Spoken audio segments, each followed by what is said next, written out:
Ako gamay guys kay marag logi man kita nagpabugnaw nga kita katilaw. Ano ka guys?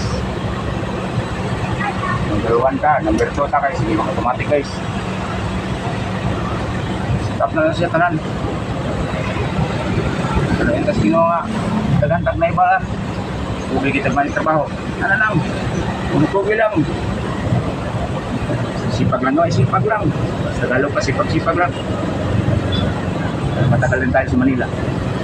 Kung tayo na umpisa, Maynila. Kami sa Davao, bugoy-bugoy. Wala natin tayo. Pero yan dyan pa sa Ginoo, isa bugoy. Tas Marilog. Kailan is? Taga Marilog ko, Kalinan Davao City. Kapir di balang, dudungkutin akong buwan. Si Pinta na edad ako karon. Una rin akong trabaho guys. Dugay na nga trabaho. Dugay na pinakadugay. 40 years na. Tagpo, no? Naghanap ko mga kumpanya na sudlan.